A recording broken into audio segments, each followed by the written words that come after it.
We should fight our enemy to the best of our ability, but for victory we must depend on the Supreme Personality of Godhead. Krishnaika Cheta Madama Vinasakarin Madristi Gochara Prabhupada Samin Dosha Vivritti Paridushita Manda Buddhe Sanchintayami Charana Tava Bhakti Heta Vrindavane Ramana Reti Prasida Bhuma Tatrapi Krishna Balarama Supada Mule Jnanam Param Parama Krishna Sudamiti Uktam Dantastu Deva Prabhupada Namo Namaste. Om Agyantimarandasya Ganangana Shalakaya Chakshuran Militam Yena Tasmai Sri Gurave Namaha. I was born in the darkness of ignorance. My spiritual master opened my eyes with the torchlight or the salve of transcendental knowledge. Therefore, I offer my respectful obeisances unto his lotus feet. So the Ramayana and the Mahabharata they were written for Sri Sudra Dvija Bandhu. They were written for the lower classes by Vyasadeva. Whereas the Vedas and the higher scriptures like Upanishads and Bhagavatam and Vedanta Sutra were written for the Brahminical and the higher classes. So everybody loves a good story. So Vyasadeva gave the lower classes a good story to listen to in both the Ramayana and the Mahabharata. I remember when I was in India in 1978, the Mahabharata first came onto TV. And all of the streets were blocked when it came on. You couldn't go anywhere. Everybody, one person had a TV and there'd be hundreds of people watching the TV and completely absorbed and excited watching it. So this is the nature of more simple minds, that they're attracted to hearing stories. And what wonderful stories, so many hundreds and hundreds of verses full of political intrigues and romance and murders and all sorts of very interesting stuff, yeah. But there's not very much overt spiritual instruction. Of course, Vyasadeva, he put the Bhagavad Gita in the Mahabharata, so at least there would be some direct spiritual instruction there. So when we're listening to these stories, we can think like this, that, well, the sages, they asked Sutta Goswami to relate the activities of the incarnations of Krishna. So he's relating the story of Lord Ramchandra. And of course, Lord Ramchandra is one of the very prominent incarnations of Krishna. Although Krishna's incarnations are unlimited. We have Ramadi Murtishukali Niyamena Tishna. We have Lord Ram's incarnation is mentioned in Brahma Samhita. And then of course, Advaitam Achutim Anadim Anantarupam, that there are unlimited expansions of Krishna in all different sorts of forms, Manvantars, Leela avatars, Purusha avatars, so many Archamurti avatars. These are forms of Krishna also, so that we can see Krishna. So when we're hearing these stories, we should be understanding that although very purifying to hear about the activities of Krishna, we should be interested also in how to apply them, apply these teachings or stories into our personal lives. Otherwise, we can very easily fall into the trap of thinking that they're imagination, and this is one of the offences against the holy name. So we have to hear the philosophy along with the Leela. Srila Prabhupada says in one of his purports that one should work with the fruitive being fixed in the real conception of the self. So how do you do that? You have to hear philosophy in order to be able to do that, to understand the real position of the self. And that, of course, is as the eternal servant of Krishna. So these pastimes are very beautiful to hear, very pleasing to the ear and the heart, and they're very purifying. Shrindvatam Sakata Krishna Punya Sravana Kirtana. Punya Sravana. It's auspicious to hear about the activities of Lord Ram and Lord Krishna. So, one of the main points that Srila Prabhupada makes in his purport is that there are two sorts of potency. There's Daiva Shakti and there's material potency. So the monkeys, they only had stones, trees, rocks like that, and they were fighting with those things against modern weapons. And still they were winning, because Prabhupada mentions that the transcendental Daiva potency of the Lord will always defeat the lower energy. We see that in the battle of Kurukshetra, there were many, many powerful warriors that could not be defeated by any other means except trickery. They were so powerful by their own means, and they had such powerful weapons that they couldn't be killed. So Krishna was very tricky. Krishna is very tricky. And there were so many stories of how of course, Duryodhana, he was on his way to see his mother, one morning, and she had told him to come and see him naked. So he was walking along completely naked, and Krishna saw him and said, "Where are you going?" He said, "I'm going to see my mother." "How dare you go and see your mother without wearing any clothes? At least put a gamcha on." So he put a gamcha on when he went to see Gandhari. She took the blindfold off and looked at him and saw immediately she was very upset because he had worn clothes around his midsection. And of course her gaze, through her potency of being married to Dhritarashtra and wearing a blindfold for so long, she had developed such mystic potency that she could, just by her glance, she could invest all that potency in the body of Duryodhana, and he would have become completely invincible to all weapons.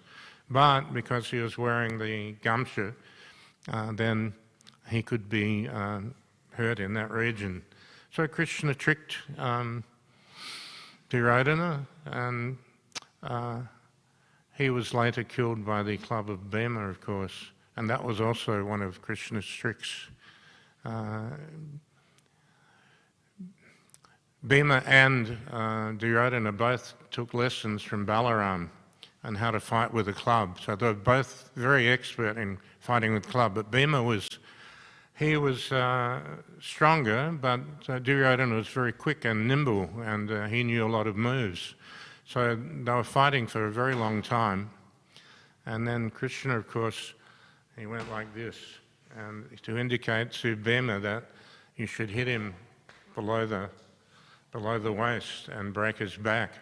So that's how Bhima defeated him. So this was also completely against the Kshatriya code, trick of Krishna.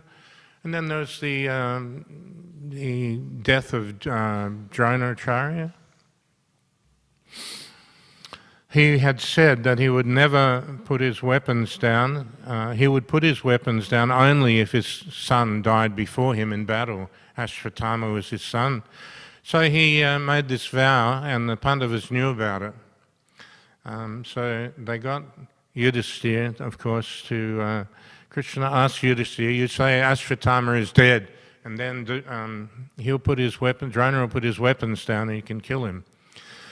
And Drishtadyumna had vowed to kill him. So Yudhisthira said, I've never told a lie in my life. I'm the son of Dharmaraj. How can I tell a lie? So what they had to do is they got an elephant called Ashvatthama, and they killed the elephant.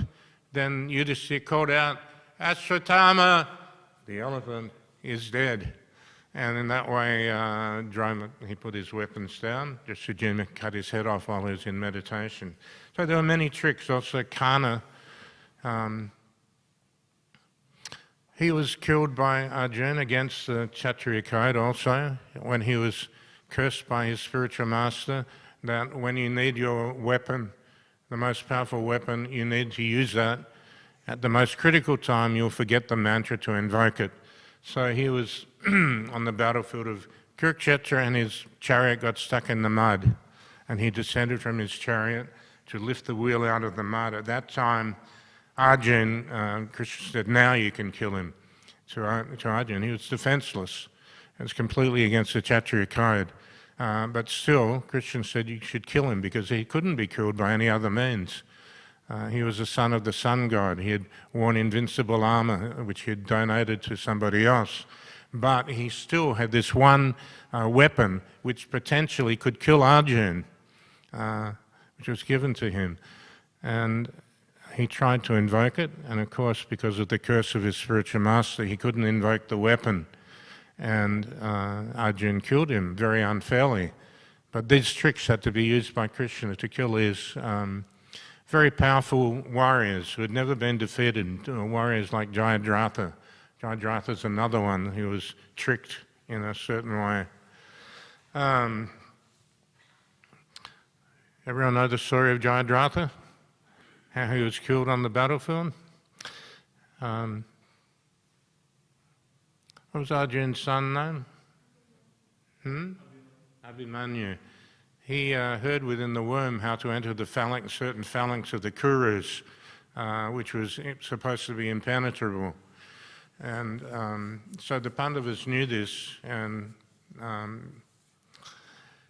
Arjuna had made a vow that he would kill Jayadratha on this day, or he would enter into fire and kill himself. So Pandavas made a plan that they would send Abhimanyu in the front, and he would pierce the phalanx because he knew how to do it, and they'd all quickly follow him in. But Jayadratha had got a benediction that he would, from Lord Shiva, that he would be able to hold off the Pandavas for 1 hour. And so when Abhimanyu entered the so-called invincible phalanx, it immediately closed up, and the Pandavas were locked out, and all of the big Kshatriyas, all of the Maharatis, they ganged up on Abhimanyu. He fought very bravely against all these Maharatis like Grandfather Bhishma and Karna and the others, and he fought very valiantly for a long time, but ultimately, of course, he was killed. So then the trumpet or whatever, bugle blew for the end of the day's battle. At the end of the day's battle, everybody became friends again, went back to camp, and the fighting was finished. And this was supposed to happen at sunset. So Krishna, through his trickery, he covered the sun at that time. And Jayadratha came out from behind the invincible phalanx, and then Krishna took away the clouds from the sun came out again, and so the battle was still technically still on. And Arjuna, no, was it Arjuna that killed him? Who knows? Anyway, he was killed like that. So much trickery was there, and even though these warriors were supposed to be able not to be defeated, still they were defeated by Krishna's potency. After the Battle of Kurukshetra, Arjuna, who had defeated all of these great personalities in battle, he could not even protect the wives because all of the potency that Krishna had invested in him had been taken away. Krishna Shakti Vinanahi Tava Pravatan. Prabhupada quoted this verse quite often. He said that unless one is invested with the potency of Krishna, one cannot preach Krishna consciousness. And he criticizes God brothers. He used to say that one who has life, he can preach. So we get this life from Krishna, from Lord Chaitanya, Krishna Shakti, Vinanahi, Tava Pravatan. That Shakti, we can experience that when we go on Sankirtan. You know, if we're very serious and sincere in our efforts to preach Krishna consciousness, we'll be empowered and we'll be able to do amazing things that we wouldn't ordinarily be able to do. we've all had these experiences on Sankirtan where somebody may harass us, and all of a sudden we get some inspiration, and we understand their mentality, and we know how to approach them, and we give them a book, and they take it. This is all being the empowerment of Krishna. So, when we remember Lord Chaitanya, the saying is that very difficult things become very easy, and if we forget Lord Chaitanya, then very easy things become very difficult. And Krishna can do anything, but he likes to empower his devotees. He likes his devotees to be glorified. He's Bhaktivedanta. Bhaktivedanta means that he prefers that his devotee is glorified over himself. Bhaja Bhaktivedanta Sri Gora Hare, like this. So he likes to give the glory to his devotees. Srila Prabhupada was asked once by a devotee, Lord Chaitanya is the Supreme Personality of Godhead, why didn't he spread Krishna consciousness all over the world by himself? So Srila Prabhupada replied, yes, that's because he saved it for me to do. So you can imagine just how closely connected to Lord Nityananda and Lord Chaitanya Srila Prabhupada must be, that he was given that task by Lord Chaitanya for his glorification. Lord Chaitanya wanted to glorify Srila Prabhupada, so he allowed him to do this. Anyway, there are ways we can integrate these pastimes and the teachings of these pastimes into our lives. Krishna is called, it's called Brajajana Palana Asura Kulanashana. He does not allow anything inauspicious to enter into Vrindavan. So there are two different sorts of Krishna's Leela. There's his Bhoma Leela, and then there's the Leela that happens in Golok. The Leela here in the material world, in the material manifestation of Golok, it's called Nimitta Leela.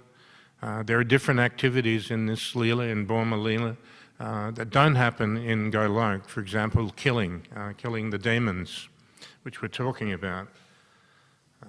Does everyone know who Kumbhakarna was?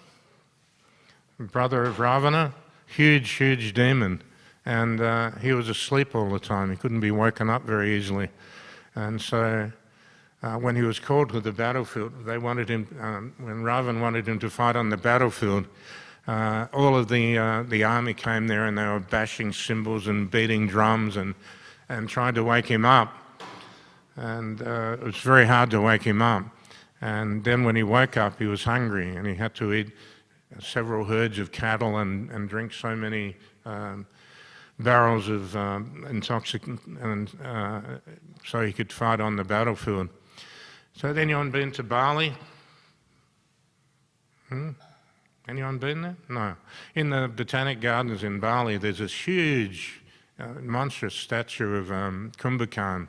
The Balinese are very, they like the Ramayana very much.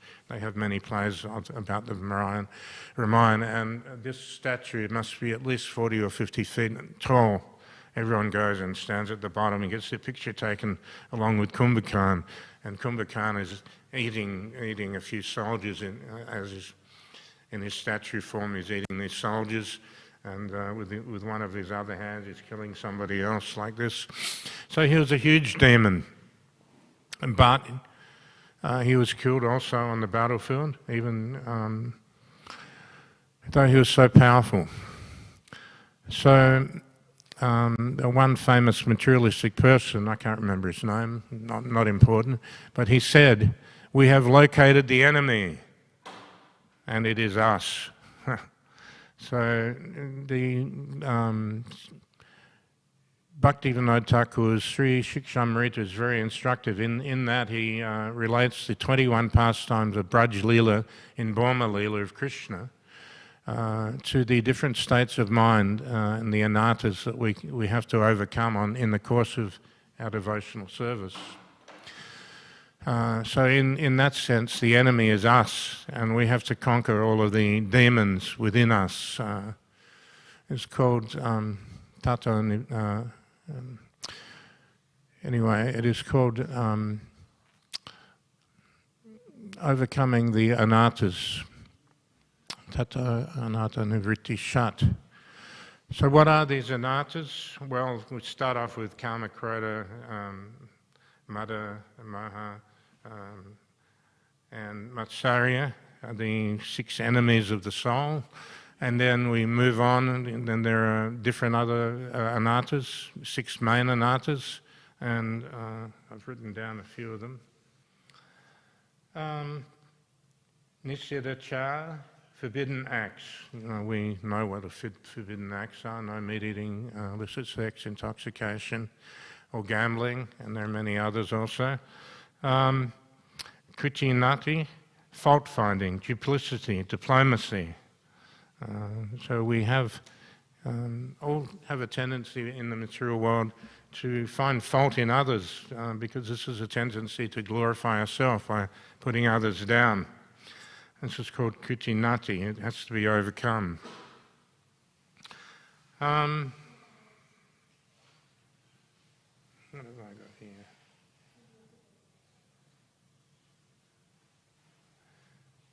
Jiv Himsa. We have some nice stories about Jiv Himsa. Magrari the hunter, for example, he was killing so many animals, half killing them. To be violent to any living being, because the first quality of a devotee is what? Who can tell me? First of the 26 qualities of a devotee. It's kindness. Kindness not only to other devotees, but to all living entities, and in ordinary dealings also, not just with devotees. Devotees are kind. Srila Prabhupada was he was the most kind person I've ever met. But this should show through when we meet somebody that's coming to the temple. We should be very kind to them, introduce them to the deities, show them around, tell them what Krishna consciousness is about. And I remember one time Prabhupada was in his room and the servant came in and he saw him.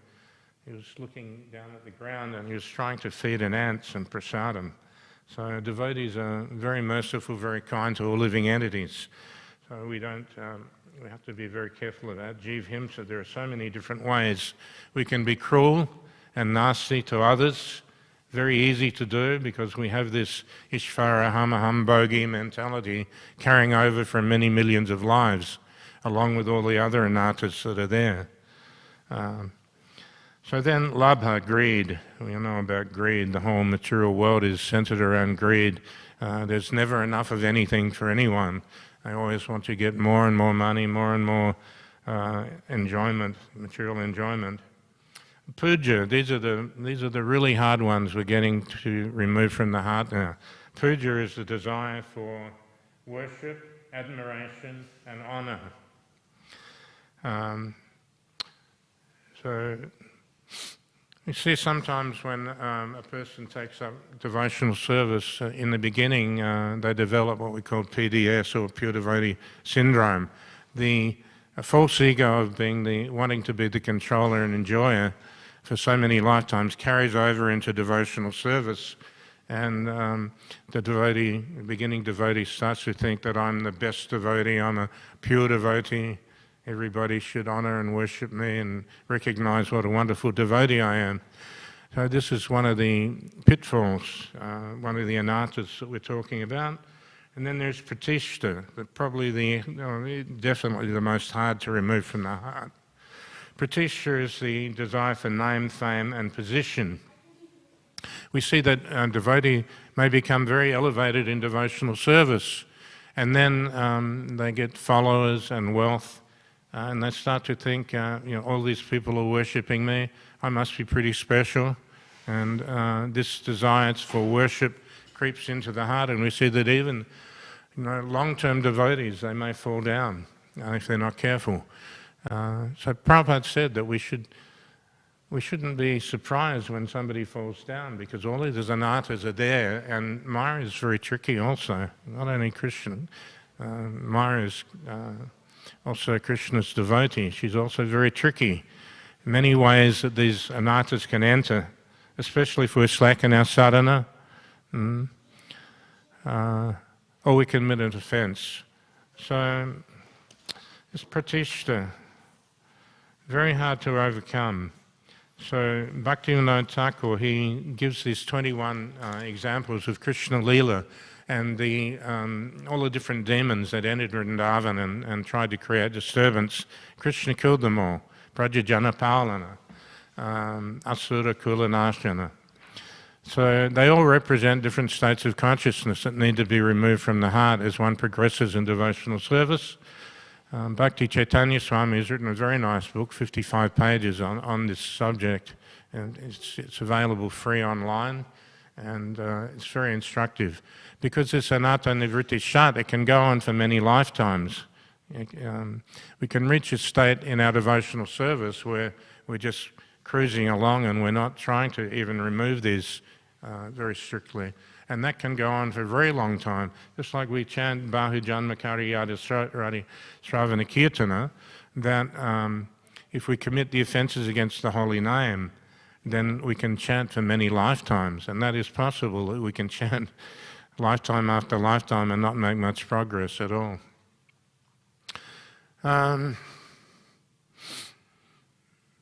There was a class of devotee here when Prabhupada came in 1975. There was a group of devotees in New Zealand that were practicing this philosophy of, they thought that one could just take the spiritual master within the heart without formal initiation and just chant Hare Krishna and do anything you liked.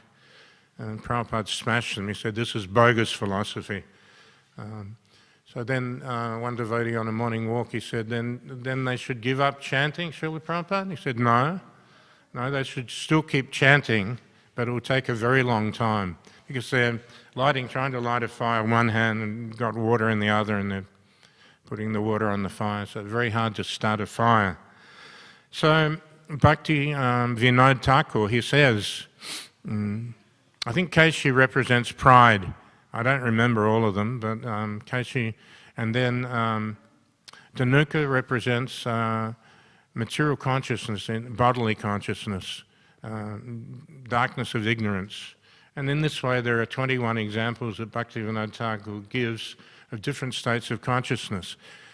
And because they're very difficult to remove, we can't do it. Krishna's another name is Chittahari. Chittahari means that he stills the hearts of the devotees, but it also means that he takes away all the inauspicious things within the heart. So we have all these beautiful verses like Srinvata Swatakata Krishna, and we should chant every morning in the Bhagavatam class that by service to the pure devotee and hearing the Bhagavatam regularly, that all the inauspicious things in the heart are gradually destroyed down to almost nothing. Of course, if they're destroyed down to nothing, then we wouldn't have a material body anymore. So we keep a little bit of karma. It's not completely destroyed, but almost completely destroyed. And in this way, hearing, because at the time of initiation, of course, we get the Bhakti Lata Bij, the seed of devotional service from our spiritual master. Along with that seed, the watering process is Sravanadi Sudachite Karayudai. The watering process is Hare Krishna, Krishna Krishna, Hare Hare, Hare Ram, Ram Ram, Hare Hare. So when we start chanting Hare Krishna, we have to learn how to identify the weeds, because when you're a gardener, it's basically a war against the weeds, and devotional service is like that. It's not so easy. We have to be able to recognize the weeds and know how to pull them out. And the process of pulling out the weeds is this hearing, but also beyond that, it is impossible for us to remove these things from our heart. Krishna has to do that, has to help us. So Bhaktivedanta Thakur says at the end of this instruction, that one should call out very loudly to Krishna and beg Krishna, you please remove this from my heart. I can't do it myself. We have to have that humility and sincerity in order to progress. Prabhupada also said that we should learn how to cry for Krishna. Doesn't mean necessarily we have tears in our eyes, but to call out for Krishna. It's like Lord Chaitanya when he was traveling through the Jharkhand forest.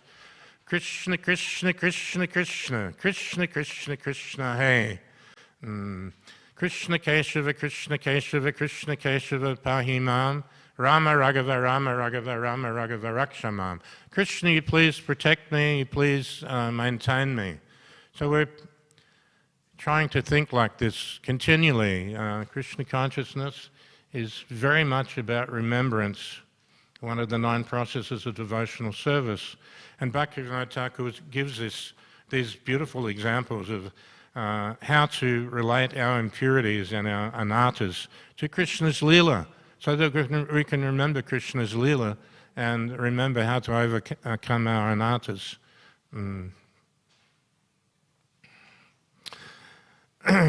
So this is Krishna's business, killing the demons. And it's also our business, killing the inner demons. As soon as we think that we've perfected our devotional service, or that we're perfect in our devotional service, we're in big trouble. We should always maintain this very humble attitude of thinking that we're very insignificant, because we are very insignificant, except when we're engaged in Krishna's service. Prabhupada always gave that example. There's a huge machine and one tiny screw falls out. The screw has no value, but when you put it back in the machine, of course, it has its place and its value. Or if you have a whole string of zeros and you get just one and put it in front, then all of those zeros become a huge amount. So this is our position in the material world. We're very insignificant. There are trillions of universes. In each of these universes, there are trillions and trillions of living entities like us. And in the spiritual world, there are many more living entities. It's Ekapada Vibhuti is 1/4 of Krishna's energies. The material world, all these trillions of universes, nobody can measure it. And nobody can measure how many unlimited living beings there are, and we're just one of them. But still, Krishna is very kind. He's sitting there with us as Antayami, Super Soul, and he's just waiting, life after life after life after life, waiting for that moment when we turn back to him. In the material world, everything is temporary, and all friendships and all lovers and all family members, everyone we love, that will all be finished. They're fallible soldiers. So we have to cultivate a very deep and strong attachment to Krishna and our spiritual master, and be dependent on their mercy always. As soon as we begin to think that we're independent, that we're independently powerful, Ishvaraham, Aham Bhogi, then Krishna doesn't like that. That is one of the anarthas we're talking about, pride. When the gopis were in the rasa dance, they became a little bit proud. Oh, Krishna is only dancing with me, not anybody else. When Krishna observed that, he left the rasa dance. He doesn't like his devotees to become proud. Of course, the pride of the gopis is nothing like our pride, but still the lesson is there. If we become proud, puffed up, that I'm some sort of big devotee, then Krishna will ignore us for the time being. So anyway, all of these relationships are temporary. We had the example of Maharaj Chitraketu and Harsashoka. So when Harsashoka was invited back into the body of the child that had been poisoned by his million wives of the king, Angasa Muni or Angira Muni, I never remember which one, or Narad Muni, they invited the soul back in. He was called Harsha. Why was he called Harsha? And distress, yeah. So when he was called back into the body, of course, the parents, king and the queen, they said, look at us, we're your loving parents. And of course, he immediately replied, which ones? I've had millions of parents. Which ones are you? So these relationships, paschamapina paschati, we don't understand that they're temporary. This is a big problem in the material world. We think it's all real and it's going to last forever. But every mother and father we've had in all different species, they've all died, either before us or after us. All relationships, all friendships in the material world, they have a beginning and an end. That's why we really cherish our relationship with devotees, because they may last. Prabhupada said, we'll have our ISKCON in the spiritual world, and you'll be there, and Tusta Krishna will be there, and Siddha Swarupa will be there, and Tamal Krishna will be there, and so-and-so will be there, but Mr. Nair, he will not be there. You know, everyone know who Mr. Nair was? The man who tried to stop the Bombay temple. So Prabhupada, he said that we'll have our family in the spiritual world. We're all part of Srila Prabhupada's family, whether we're Diksha or Shiksha, we're still Prabhupada's family. And the relationship we have with our spiritual master and Srila Prabhupada is eternal. I remember my grandmother, she used to go to the city in Adelaide every week, and she had a best friend. Her name was Frida. And for 40 years they went to the city, 40 years, every Friday and Saturday, they went to the city together. They had coffee and they saw a movie and they hung out for a few hours. This went on for 40 years, and then one day they argued over the bill, and they never spoke to each other in their entire lives after that. So this is the nature of material dealings. They're very temporary. They can end at any time. We can be kicked out of this body at any time. And all of our relationships, which are us, Sat and Sat, we are practicing Sanatan Dham, and we're practicing Sat Kata, and we avoid Asat Kata and Asat Sangha. When Lord Chaitanya was asked what a devotee is one time, there was one devotee who came every year and he asked Lord Chaitanya, what is a devotee?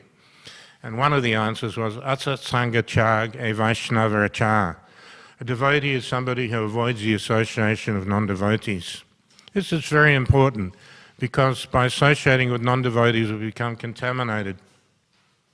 By eating their food we become very contaminated. Look what happened to Bhishma and the great souls. They were eating the foodstuffs prepared by the Kurus, and they became contaminated, and they took money from them also and became polluted. So we have to be very careful to maintain our purity and not be influenced by so much asat kata, you know.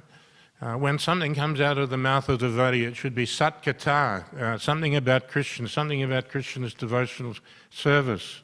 Otherwise it's useless. It's just going to drag us down and contaminate our consciousness. These things we have to be very careful about, because everywhere around us there is Kali. Kali in so many different forms.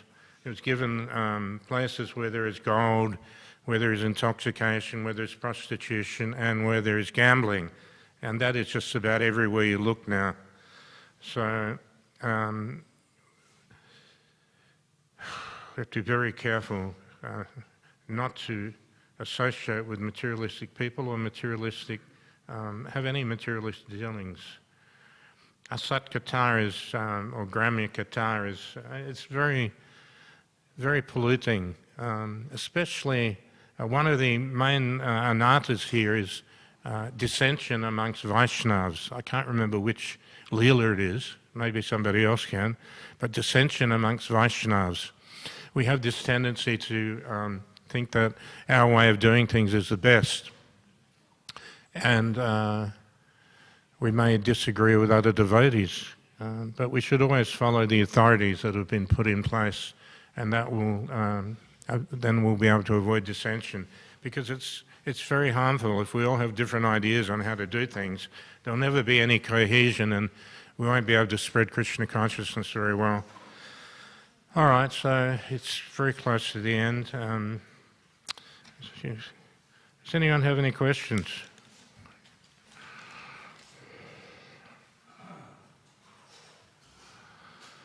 So this is a very good way of remembering how to be Krishna conscious. The remembrance, I was saying, is very important. Not that we come to the morning program, chant our 16 rounds and come to class and then we go away and forget everything. But remembrance, very important process of devotional service. Of course, the main injunction in all the Shastras that we know is to always remember Krishna and never forget him. So that is the most important thing. This is a very good way of remembering Krishna. When we become a little proud, we can remember the Kaishi demon and that Leela. And if we read this book by Bhakti Chaitanya Swami, we can remember all of the Braj Leela and relate it to our own consciousness. So who was the first demon that Krishna killed? Does anyone remember? Shakatsasura, wasn't it? The cart demon.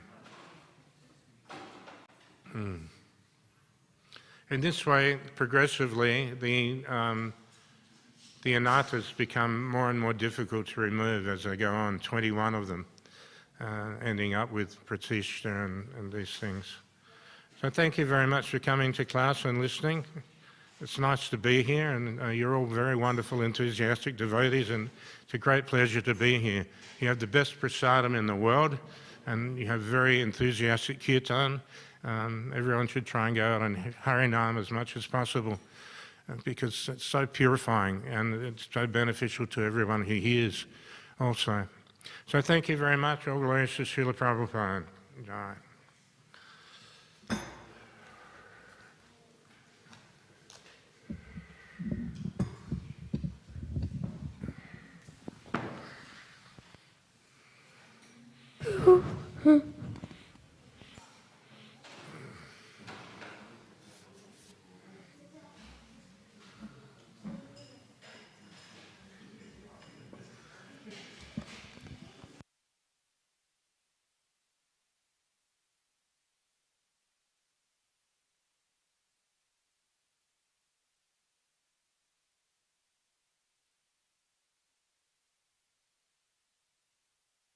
Vandeham Sri Guru Sri